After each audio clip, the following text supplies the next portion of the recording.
नमस्कार। ट्रंप मानने के लिए तैयार नहीं है। अभी तक ट्रंप का कोई नया स्टेटमेंट नहीं आया, पर कल नहीं आएगा इसकी कोई गारंटी नहीं है। फिलहाल स्टैंड यही है कि 7 तारीख से 25% टैरिफ भारत पे लग रहा है। मान लेते हैं कि ट्रंप का कोई भी अब स्टेटमेंट कल नहीं आता है तो मार्केट क्यों और कैसे रिएक्ट करेगी। शॉर्ट टर्म डेफिनेटली एक बार खराब ही है, लेकिन लॉन्ग टर्म पे भारत में किन किन चीज़ों के ऊपर क्या असर पड़ेगा। सबसे ज़्यादा जो हम एक्सपोर्ट करते हैं वो pharma, automobile, engineering goods, automobiles के पार्ट्स, टेक्सटाइल एंड ज्वेलरी। अब यहाँ समझने की बात है, अमेरिका के लिए इसमें सबसे इंपॉर्टेंट क्या है, वो है फार्मा। फार्मा की सप्लाई चेन अमेरिका को दूसरा कौन व्यक्ति दे सकता है? तो दूसरे नंबर पे जो सक्षम देश है वो है चाइना। और किसी भी देश में ये संभावना इतनी जल्दी पैदा नहीं हो सकती, रिलायबिलिटी नहीं आ सकती। वियतनाम ने सरेंडर कर दिया है, तो वियतनाम अगर डेवलप भी करता है दवाइयों को, सस्ती दवाइयों को, तो उसको बहुत टाइम लगेगा। पेटेंट लेने में भी बहुत समय जा सकता है। तो यहाँ फार्मा के मामले में अगर ट्रंप नहीं ढील देता है तो भारत की कंपनियां, मुझे नहीं लगता है, झुकेंगी। For the time being orders खराब हो सकते हैं, लेकिन आने वाले कुछ समय में अमेरिका को झुकना तो पड़ेगा, क्योंकि 25% का टैरिफ भारतीय दवाइयों पे लगाने के बाद वहाँ दवाइयाँ महंगी होगी, या वहाँ के जो डीलर है जो कि ह्यूज मार्जिन में काम करते हैं वो अपना मार्जिन श्रिंक करेंगे। भारतीय कंपनियों को यहाँ मार्जिन श्रिंक करने की जगह भी नहीं है और मुझे नहीं लगता है कि वो करेंगी। तो फार्मा का मैटर बहुत जल्दी रिजॉल्व हो जाएगा। टेक्सटाइल पे आते हैं। टेक्सटाइल बहुत ज़्यादा कंपल्सन नहीं है, वो चाहे तो अमेरिका बांग्लादेश को, वियतनाम को सुविधा देके वहाँ से ले सकता है, चीन से भी ले सकता है। अगर भारत के पीछे पड़ गया अमेरिका तो चीन को रियायत क्यों देगा, ये भी एक क्वेश्चन मार्क है, क्योंकि रसिया और चीन में ज़्यादा घनिष्ठता इन दिनों है, और जितना तेल भारत रसिया से लेता है उससे ज़्यादा तेल चीन रसिया से लेता है। तो भारत को सिर्फ डाउन करने के लिए ये हथकंडा, चीन को सुविधा देके अगर ट्रम्प साहब हथियाते हैं तो उनको भारी नुकसान का सामना करना पड़ सकता है।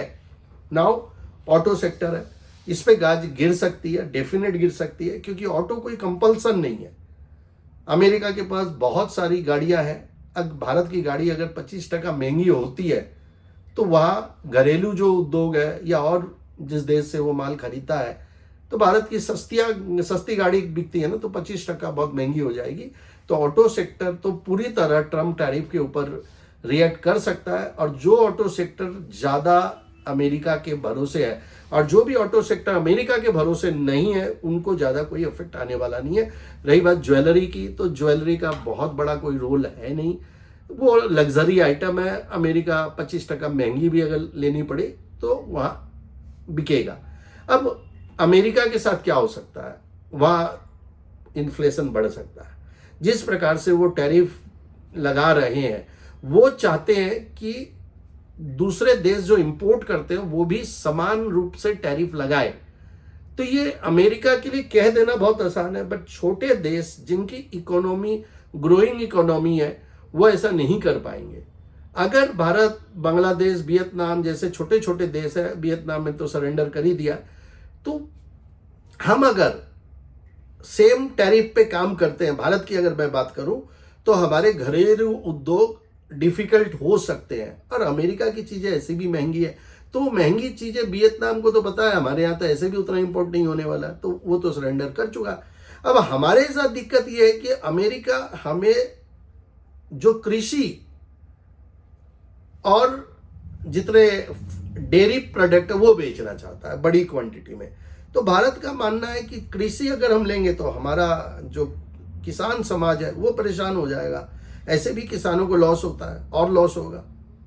दूसरा, वो चाहता है कि डेयरी प्रोडक्ट आप लें, तो भारत एक ऐसा देश है जहाँ पे डेयरी प्रोडक्ट पूजा पाठ के रूप में बहुत बड़े पैमाने पर काम पे आता है, और अमेरिकन गाय भैंसों को वो लोग नॉन वेजिटेरियन चारे में मिला के खिलाते हैं।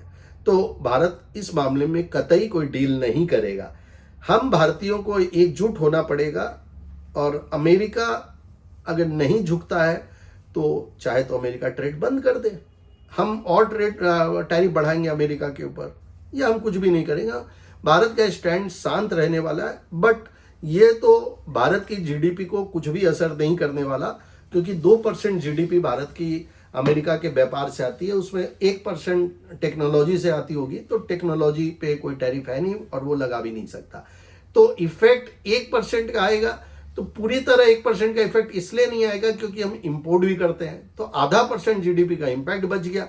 उसके अंदर भी फार्मा के मामले में अमेरिका देर सवेर सरेंडर करेंगे ही करेंगे, तो 20-25 पैसे का इफेक्ट भविष्य में भारत पे आ सकता है अमेरिकन ट्रेड को लेकर। तो हमें यहाँ पे कोई सरेंडर करने की या घबराने की कोई जरूरत है नहीं। लेकिन शेयर बाजार तो देखो सेंटिमेंट पे चलता है, और शेयर बाजार मनी पावर पे चलता है। तो ऐसे में फिलहाल टेक्निकल चार्ट्स ऑलरेडी हम डिस्कस कर चुके हैं, तो कुछ भी अगर नहीं आता है, अमेरिका भारत को डेड इकोनॉमी कह रहा है, तो ये उसका चॉइस है, उसकी बुद्धि भ्रष्ट हो चुकी है, तो वो अपनी इकोनॉमी को डेड करने की कगार पे है।